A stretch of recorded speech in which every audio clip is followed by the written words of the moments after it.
Where there's smoke, there's usually fire. And for Jalen Ramsey and the Los Angeles Rams, is it already a done deal? We talk about that and so much more here on today's episode of Locked On NFL. The new Locked On NFL. The madman Tyler Rowland is your double shot of NFL espresso. With the Locked On local experts on every major story. Get ready, Rowland is revving up. The new Locked On NFL starts now. Locked On Podcast Network. Your team every day. I am not Tyler Rowland. I am Kevin Ostraker, bringing you some espresso here on the Locked On NFL podcast, your team every day. Thanks so much for being here today, making Locked On NFL a part of your day and your first listen each and every single day. We are free and available for you on all podcasting platforms. That includes in video form on YouTube, where you can like and subscribe to the channel, and in audio form wherever you get your podcasts. You can follow along and subscribe over there as well. And thank you out there to all the everydayers, the first-time listeners, and if you're somewhere in the middle, thank you as well for all of the support. Here with me today is Louis DiBiase, our local expert of the day, breaking down all things NFL. Louis, we know the NFL runs from September through February. This is a year-round league, though. There's always something to talk about. Even with OTA starting up, you can start to feel the excitement of football coming back in the air, and I love it. There really is no break. Like, you can call this the dead zone of the offseason after the draft, before, training camp. There's not a lot going on, but it feels like, Kevin, there is a lot going on. This truly is a 365-day-a-year league, and that's why you got to tune into the Locked On Podcast Network. Even this time of year, we should be doing podcasts every day because we got a lot to talk about today. Yeah, we do. And look, Tyler gives you that double shot of espresso. I don't know if anybody can do the espresso like Tyler does. So maybe I'm just the single He's shot. He's probably today. having a few espresso martinis out on his vacation right now. I'm sure. Man. Well-deserved. Well, but yeah, for sure. Nobody does it like him. He does not. So regardless, we're bringing you that espresso here this morning. But it's not just one Locked On NFL show. It is two, because you can then step into the barbershop with Tony Wiggins in the afternoon to get some more NFL news and content there. And so here today, obviously, and like we do on Locked On NFL, we'll be breaking down all the biggest stories around the NFL with the help of our Locked On NFL experts, which obviously today is Mr. Louis DiBiase. But let's break down what we're going to talk about on the show today. In the final part of the show, we'll get to some pass rusher drama. And these two pass rushers, Louis is very familiar with, so we'll talk about that. Then in the second part of the show, there are a couple of AFC North decisions that some teams have to make. We'll talk about that. But let's start off, Louis, with Jalen Ramsey. There has been trade speculation galore surrounding him. Obviously, the Miami Dolphins are in a bit of a weird spot right now, and just feels like Jalen Ramsey's time in Miami has run its course. Do you feel like that a trade is expected here to happen? Like, would it shock you if anything happens here? Yeah, I think they're at the point of no return at this point, and I feel like that's just kind of the Miami Dolphins, like this experiment with all these veterans that they were ready to win now with. I don't know if the Miami Dolphins, like, this year are even a playoff contender. I'm not sure. I'm kind of out of Miami. I might take the under on their win total this year, whatever it is on FanDuel. Yeah, I mean, you look at Armstead retiring, all the Tyreek Hill drama. I think Ramsey kind of sees the writing on the wall as well. I think he wants out. I think Miami has seen Ramsey's past and the distractions that can happen when he wants out with the team. Look at the Jacksonville Jaguars at the end of his tenure there. So I think it makes sense for a change. The Dolphins are kind of in this weird retooling kind of an offseason, and the Los Angeles Rams, I mean, Ramsey helped them win a Super Bowl. I personally believe they're the second best team in the NFC behind the Philadelphia Eagles. So getting a win now kind of player like this in your secondary, which is the weakest unit, I think, of that roster, I think it makes perfect sense, even if Ramsey isn't really the player that he was in LA before, or, the elite corner we thought of in the past. But I still think he's a good player that can really help out a contender. So I think there is a trade that's inevitable at some point. Yeah, I would say so too. And the Rams seem to be the favorite for a lot of people as to where his next team will be. And Jeremy Fowler went on SportsCenter over on ESPN and said that Jalen Ramsey has the Rams on his radar as a potential option as well, which should be a surprise to no one. Obviously, that tenure worked out great for both sides while he was in Los Angeles. And Jeremy Fowler saying the expectation is that Ramsey will be traded in the coming days and weeks. So Travis Rogers and Doug McCain over at Locked On Rams, they talked about this potential and honestly how surprising it's been that the Rams have been so open about the conversation of potentially adding Jalen Ramsey. So we'll react on the other side of that. As far as moves that they could still make, that could elevate them, that can upgrade them in a position of need, Jalen Ramsey is certainly a guy that can do that. And what really kind of blows my mind is how open the organization, guys like Leslie and Sean McVay, have been about talking about this, about discussing this. And McVay even said recently that those conversations are ongoing. I mean, for them to be so out in the open lets you know that they are interested in the player, and it's just about getting the logistics, the contract, the draft pick, waiting until June 1st and things like that to try to strike a deal. Yeah, it really does feel like that, doesn't it? It just feels like, I don't want to say that it feels like something is done and you just need to wait for that date to come up, like you just suggested, Doug, that June 1st kind of unlocks some things that you can do just logistically with contracts and everything else. But I agree with you. It's really unusual to see a team talk about a player on another team as openly as the Rams are talking about Jalen Ramsey. There just feels like there is so much smoke behind it. Again, You kind of heard the Sean McVay comments, and Les Snead has talked about it as well. And at this point, Louis, there are a couple of other teams maybe you could throw into this conversation of who could maybe be an option for Jalen Ramsey. But if that notification hits my phone saying Jalen Ramsey to the Rams, it honestly feels like it might be done already, despite it actually not officially being done at this point. Yeah, I think there will be other contenders that have some interest, but this isn't going to be like when he was available at the end of his time with the Jaguars, where there is a giant bidding war, I'm sure, where teams are willing to give up day 1, day 2 selections for who was at the time, I think, the best cornerback in football. But I do think that he is still good enough to help a contender like the Rams. So it makes sense why Los Angeles is so outspoken about being interested. And again, he helped them win a championship back in 2021. So you look at how good they have done. Les Snead has been building that front seven with young talent through the draft. The secondary still, again, the offense, Matt Stafford's back. They have Puka Nacua. They bring in Devontae Adams. That offense is ready to go. They had the Eagles on the ropes in the divisional round. The secondary, though, still, I think, is the weak point. So bring in Ramsey. I'm not giving the Dolphins a second-round pick. I don't think Miami has much leverage because, like you said, there is so much smoke. And Jalen Ramsey, I think, has a part of this, too. He's going to want to choose where he's not going to just go anywhere. And I think he wants to go back to Los Angeles. So they'll probably only have to give up a day 3 pick, probably, right? And I think that's good value for who Ramsey is right now. So I think where there's smoke, there's fire. And it's inevitable at this point he'll likely be a Ram sooner than later.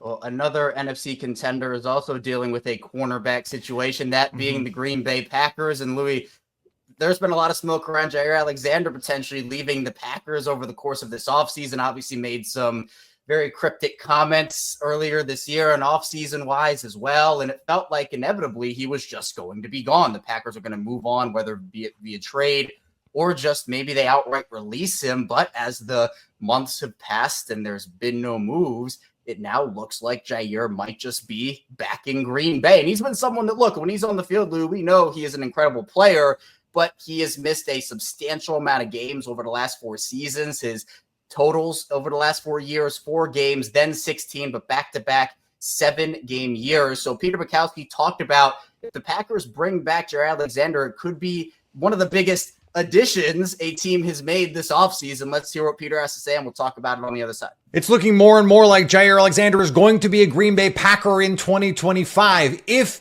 he is, it will raise Green Bay's ceiling more than any move any other NFC contender made this offseason. It's really great for the Packers that they were able to have a very good defense without Jair Alexander, that they were able to blanket the Philadelphia Eagles receivers without Jair Alexander. And what I have been consistent with all offseason is they don't need Jair Alexander to be a good defense in 2025. That remains true. If they get him back, though, it helps a lot. I don't know if you know that about having good players. It helps a lot. But if they didn't, if they shipped him out or just cut him or whatever, if he was not on the team, I would say, I think this can be a top 10 defense in 2025. We know how good this defense can be without Jair Alexander. We didn't even really get to see this defense with Ja. Now, I was also someone saying last season that Jair Alexander's level of play had slipped a little bit. Not from really good player to bad player by any means, but from arguably the best cornerback in the league in 2020 to you borderline top 10 corner. On the other hand, having that borderline top 10 corner versus not, even if you're only going to get him for 8 or 10 games, is really useful. That's what Jair Alexander can be. A player who, in the biggest games, is the differentiator between winning a game against the 49ers and losing it.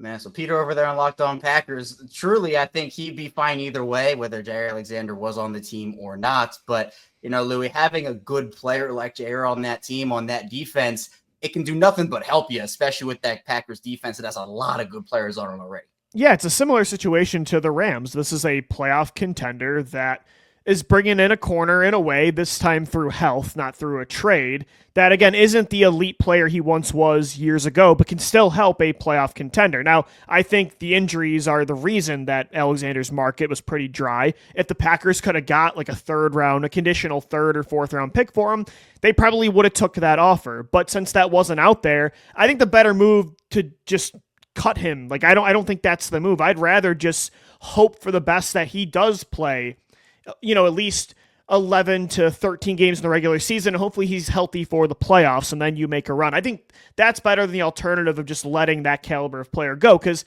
he's not even, I don't even think he's a top 10 corner. Like Peter said, I think he's top 15. He can be top 20 when healthy, and that can help a defense that has pieces, but in the secondary, they've lost a lot of guys the last few years too. So I just don't think there was much of a market, though, because he's been so banged up over the last few years.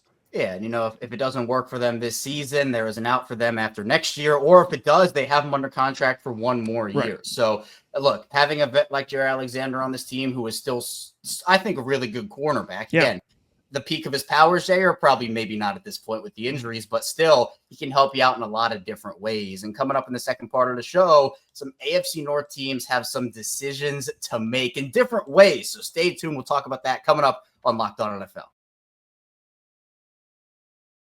First, the show is brought to you by LinkedIn. As a small business owner, your work doesn't end when the clock hits 5. Your business is always on your mind, which means when it's time to hire, you need a partner that works just as hard as you do. Now, that's where LinkedIn Jobs comes in. LinkedIn is your one-stop shop for everything when it comes to jobs or hiring, because when you clock out, LinkedIn clocks in. LinkedIn makes it so easy to post your job for free, share it with your network, and get qualified candidates all in one place. Now, LinkedIn has so many amazing features. They can help you write job descriptions. They can quickly get your job in front of the right people with deep candidate insights. And if you add the hashtag hiring frame to your profile picture, it can double your reach to qualified candidates. And no wonder 72% of small businesses say LinkedIn helps them find high quality hires. Post your job for free at linkedin.com/LockedOnNFL. That's linkedin.com/LockedOnNFL to post your job for free. Terms and conditions apply. Again, post your job for free at linkedin.com/LockedOnNFL. That's linkedin.com/LockedOnNFL to post your job for free. Terms and conditions apply. Back on Locked On NFL, Kevin Oestreicher, Louis DiBiase breaking it all down, all the NFL news, and there is plenty of it as we kick off the month of June here on Monday, June 2nd. And Louis, the AFC North has a lot of good teams in it, teams that either maybe top Super Bowl contenders, teams that might be dark horses for that. But one that's not in that conversation right now is the Cleveland Browns. And there are a lot of things going on with Cleveland. There was the whole Myles Garrett debacle, which ended up resulting in a big contract extension for him. The Browns took Dylan Gabriel and then doubled down at the quarterback position with Shedeur Sanders, which has taken the entire NFL by storm, considering they also have Kenny Pickett and Joe Flacco and Deshaun Watson in that quarterback room. But Joe Flacco, Louis, made some pretty pointed comments about being a mentor. He wasn't going to get baited by the question. He talked about how really the big thing he wants to do is lead by example. He said the best way to be a mentor, honestly, is to show people how you go work. And like I said, hope that they pick up on that stuff, but not necessarily force them to pick up on the things that you do. Now, you and I both have experience covering Joe. He is somebody that takes a lot of pride in being an NFL player and being the best that he can be. His comments don't necessarily shock me, but I know that some people really respected and liked what Joe said there. But with two young quarterbacks like a Shedeur or Dylan Gabriel in that room, some others were like, well, that doesn't make a lot of sense. He should try to embrace that role. Where are you on the conversation? Yeah, I understand where Joe Flacco is coming from. Like, he still wants to play in the league, and I don't think he wants to basically build these guys up to take his job this year. I think but what the point was that was important that he made during the press conference was that he is willing to lead by example. Like, he's not going to shut these guys out like Brett Favre did to Aaron Rodgers in the past, or, the Carson Wentz, Jalen Hurts dynamic in 2020 was just so awkward. I do feel like this could be more like Aaron Rodgers and Jordan Love, where Aaron Rodgers too, he didn't see it as his job I have to get Jordan Love ready to take my job. Like, I need to make sure he's the best quarterback possible. No, he said, I'm going to go out there and win MVPs, but I am going to show Jordan Love the ropes. I'm not going to shut him out and treat him like a bad teammate like my predecessor did. So I think Flacco, has the right middle ground approach to this. I think he wants to start this year and win that job with the Browns, who he brought to the playoffs just 2 years ago. But I think he followed up by saying he can still impact these young guys in a positive way. Whereas like a Ryan Tannehill a couple years ago, when asked about the young quarterbacks in Tennessee, he basically just said, like, that's not my job. And that was kind of it. So I think the follow-up was important because he did show that he still like sees that as a part of his role. But yeah, it's not the main part. When you're competing for a starting job as a quarterback, you're not going to see it like as your main job to just train these young players. So I kind of see both sides, and I think the middle ground was the right approach. Yeah, and look, in my opinion, I know that there is a ton of hype around Shedeur Sanders right now, and I think he's a great player. He has a ton of potential, as do I with Dillon Gabriel. Both guys have a lot of potential in this league. But I think Cleveland should absolutely put Joe out there in week one. And look, if it takes shape over the course of the season that a Gabriel or Shedeur, maybe even Kenny Pickett surprises people, maybe he gets some reps. I think Joe is the most obvious choice to me in his second stint with the Browns. What do you say about that, Luke? Yeah, I think if they want to win now, it's Flacco, even over Kenny Pickett, who that player is right now in 2025. So if that's the idea for Cleveland this year, win as many games as possible, it's Joe Flacco. But I will say, if they want to just throw Shedeur out there or Dillon Gabriel, see what they can do. If they're good, great, we move forward with one of those players. If not, perfect, we have a high pick in next year's class, and we'll go get our next quarterback. That would be my idea, right? And if that's the case, and Flacco is the backup quarterback, then I would want to hear him say, because a backup quarterback's role is very different, and a mindset should be different than a starter. If that was the case, I would want to hear Flacco say, okay, now my job is to mentor these guys to make sure the starter is ready week after week. That's the differing part of this, is he's right now seen as a favorite to start. But if he was the backup behind them, I wouldn't want to hear him say, yeah, my job's not to get these guys ready and to make sure Shedeur Sanders is going to have a great game. Like, I want to win this job, and I'm pushing him 24/7. That's a little bit different. So it depends on what his role is long-term. I personally would just throw out those Sanders. Like, I would just see what he's got, and then if not, like, again, it's kind of a win-win. If the young guys are terrible, you have a high pick next year. But if they want to win games, I definitely think it's Flacco at this point. Yeah, I don't think anyone is expecting Cleveland to make a magical Super Bowl run this season. It's like, what's the point of starting Flacco? Like, so you can maybe trip into the playoffs again? Like, that just seems not useful to me considering their timeline. Yeah, so. And I think you look at kind of how OTAs have started off. Obviously, Shedeur getting a lot of hype, a lot of coverage here, but he is not the first quarterback being trotted out there, as you and I talked about. So Spencer German of Locked On Browns talked about the message that he believes the Browns are sending to Shedeur Sanders during OTAs. We'll hear what Spencer has to say, and we'll react to it over here on the other side. To not have him throw during 11-on-11s, I found interesting. They are trying to send this message and set this precedent early on here that he is going to earn everything. It at least appears right now that he is the fourth guy on this depth chart. That's not necessarily surprising. I mean, let's face it, guys.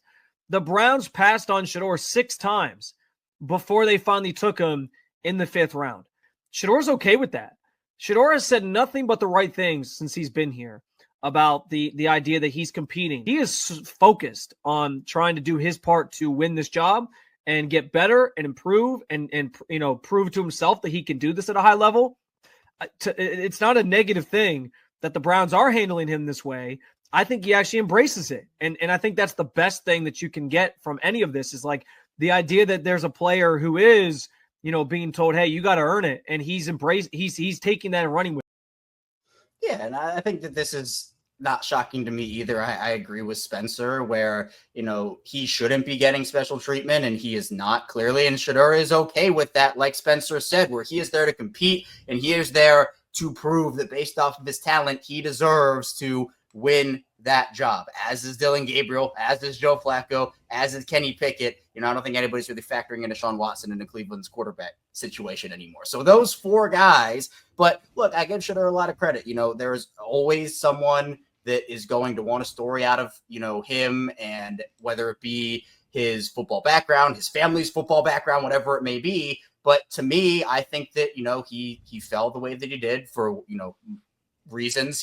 I don't think he should have fallen that far. He's a very talented player. And I think that fall was exaggerated to a point that it shouldn't have been. But here we are, a player that was mocked at number 2, number 3, number 4, getting an opportunity to prove himself, I think honestly has lit a fire under him. And I'm excited to see what he can do with his opportunity. I wouldn't be surprised at all. And in fact, I think the most likely outcome is that he, by the end of training camp in the preseason, if he's given a fair chance and given like real first team reps and eventually gets an equal opportunity to Kenny Pickett, Flacco, and Gabriel. And it feels like the order of snaps right now is based on investment in these players. If he eventually gets the equal opportunity, because of like what you said, this guy was seen as a consensus, and I don't think he's a franchise quarterback at this level, but I think he's a better player than what they have in Cleveland. A consensus seen as a first or second round pick. I think he will probably beat out Kenny Pickett and Dylan Gabriel, and it might come down to him and Joe Flacco. Truly, if it's a true competition in its purest form, I think Shedeur has maybe the best chance or second best behind Flacco to win that job. So I wouldn't be surprised at all, even though he's the lowest investment of all these players, a 5th round pick. I actually think he's probably the best option for the job, maybe this year and long term. Again, he's the only guy I think of those 4 that could potentially be a franchise quarterback. So again, what is the point of playing the other guys? That doesn't make any sense to me at all. Yeah, I would say if there was one thing that could benefit him, it's sitting behind a vet and just learning. If you think he's the long-term option. Yes. But Kevin, if you think you're going to draft a quarterback next year, right? I don't know. I just let him sink or swim at least. That's what. Yeah, we've seen so many of these situations, Louis, where there's. I know I'm talking like Zach Wilson, Anthony Richardson. Shedeur was a 5th round pick, but did have the pedigree of being a top 10 guy. Yeah, he slipped to the 5th round, but it was a consensus like day 1, day 2 pick by most people. And I think we all know the reason for his slip, even though he's not this generational talent. I think we all know the reason for the fall to the 5th round mostly was not because of talent. So yeah, it's a unique situation.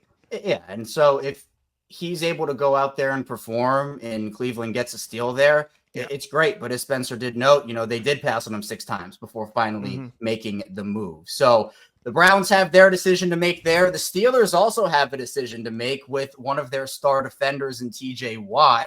Apparently, according to Mark Caboli on his podcast, the Steelers have an offer out there for TJ Watt. Now, apparently that offer might not be appealing enough for TJ to accept.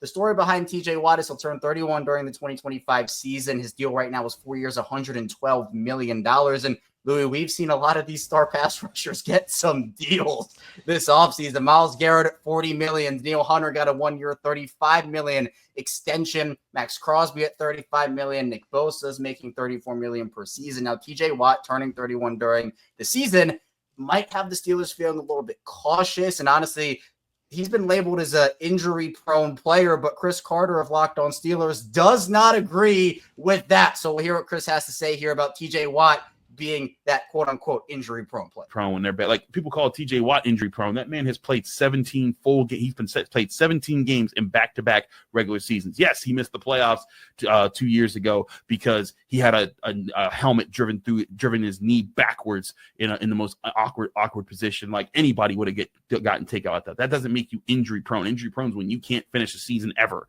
and he's just finished back-to-back seasons of 17 full games. So miss me with that. Yeah, I don't feel like the injury-prone label is fair for TJ Watt. And I feel like, Louis, that might come from him. Just it feels like he'll have like a nagging injury for 2 months most years, but he'll either play through it, maybe be a little bit limited. But I think when you define an injury-prone player, it is someone that, like Jair Alexander has been injury-prone 3 of the last 4 seasons. Like that's an example of that. But then it comes down to the contract situation where you see these guys getting big deals, TJ Watt being a little older. I think it's worth the investment for Pittsburgh, but what do you say about that? Yeah, I think in a vacuum, it's understandable to have reservations of giving a 31-year-old player a contract of that magnitude, even like a Hendrickson too in Cincinnati, a similar situation. Like I understand that point, but for the Pittsburgh Steelers specifically, for years they just refuse to hit the rebuild button, right? Every year it's like, we're going to run it back. We're going to do things the Steeler way and try to win now. And yet you're going to be the team that's like kind of stubborn and your foot's dug in on TJ Watt. You're not going to pay TJ Watt when he has carried you to the wild card round. It feels like every single year. It's like the Steelers' approach to things just makes no sense. Like now suddenly they're having more of a long-term perspective with their best player, but they have Aaron Rodgers holding them hostage on offense. I don't understand what the hell Pittsburgh is doing. I mean, just you guys have made your bed as this team that's stuck in this purgatory, so you might as well pay Watt and double down because that's the state of your roster. I don't know. And I agree with Chris. He hasn't missed any games in years. So, I mean, I would just pay the guy. Yeah, it's just without TJ, like if you make a move for like draft capital, I mean, they don't need any more draft capital. They traded George Pickens away, which again, there were reasons for them doing that. They added in DK Metcalf, but again, it's like the quarterback situation for me. Right. It's just like, okay, it's Aaron Rodgers or Kirk Cousins or bust essentially. And like you said, you're trading for veteran receivers to win now, but you're gonna be like, well, but never mind. Our 31-year-old elite pass rusher, he's getting too old for us because we're building for the future. It's like, I don't know. so much is going on with Pittsburgh right now, and there are still plenty of storylines that Chris will have to cover this offseason surrounding that quarterback position and what they decided to do with TJ Watt. But coming up in the final part of the show, Louis is going to tell us a bit about Bryce Huff and Hassan Reddick, two guys he is very familiar with. So stay tuned. A lot coming up here on Locked On NFL.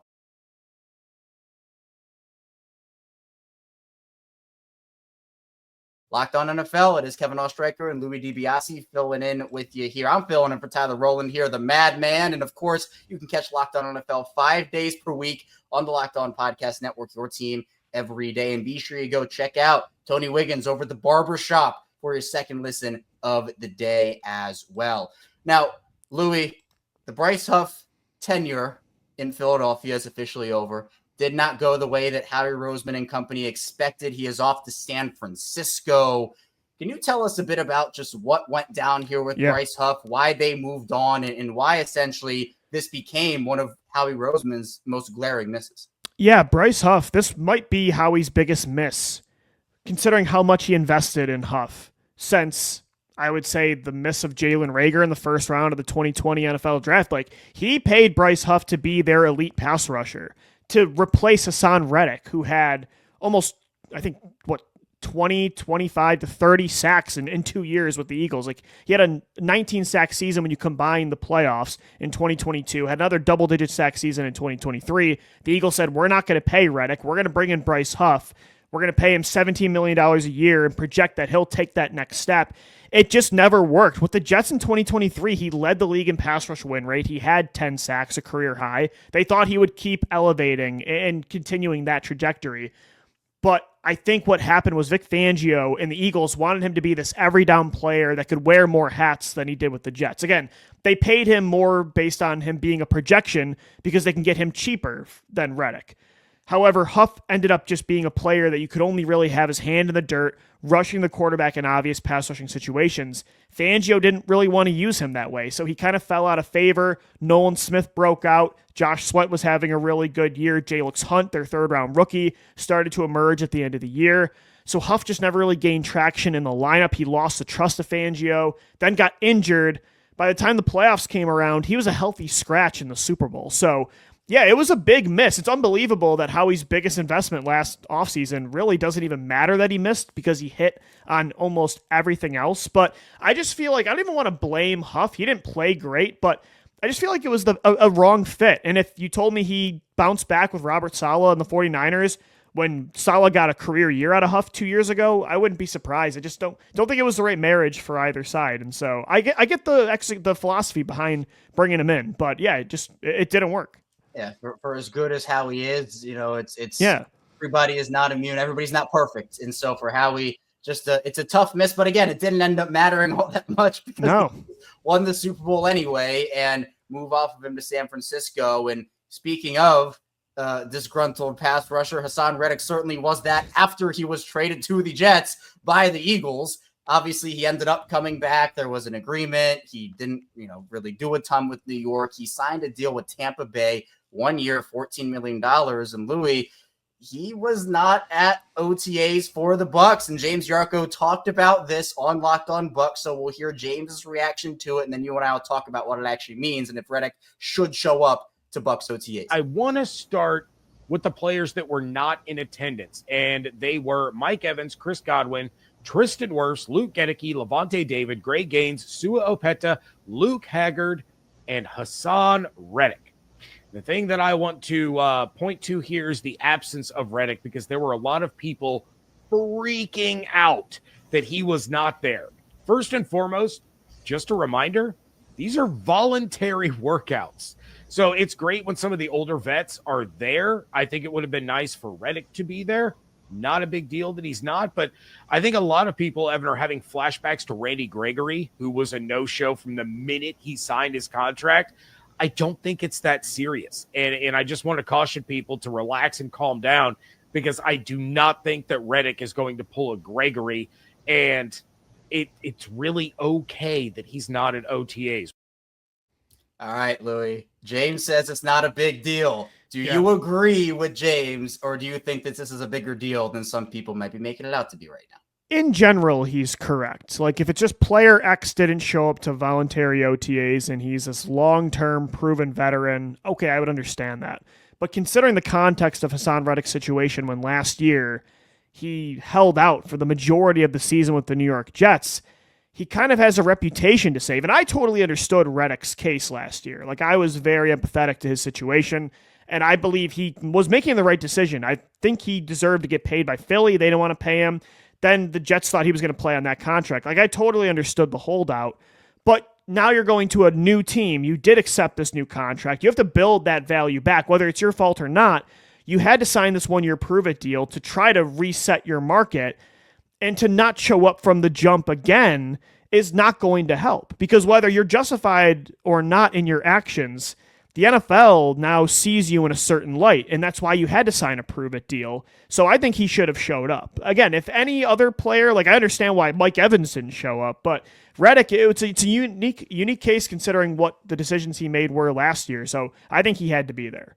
Yeah, I think unique is the right word. And for me, I am always of the mindset that, look, these are voluntary. If you get to mandatory minicamp and these guys aren't there, that's a whole different issue. So I agree with a lot of the points that James made, and the fact that, Tampa fans might be burned from that Randy Gregory situation, because that was just a nightmare overall. So I get it. I understand why people in Tampa might be worried, but I'm kind of going to lean the direction of, sure, probably would have been nice for him to show up just to build up that reputation back. Like you said, I agree with you there, Louis, but it is voluntary. Reddick wasn't the only guy not to show up as well. So it's not like, out of the guys in the 90-man, it was only Hassan Reddick. If he doesn't show for mandatory, then we're talking. Like, is he going to hold out again? He just signed a new contract. But that's a whole different conversation. Yeah. So a lot of NFL storylines, Louis. I appreciate you talking them through with me here. That's all we got here on Locked On NFL. We provided you that espresso in the morning, and be sure you tap back in later to check in with Tony Wiggins in the barber shop. So be sure to stay tuned for that. We'll see you right back here soon on Locked On NFL.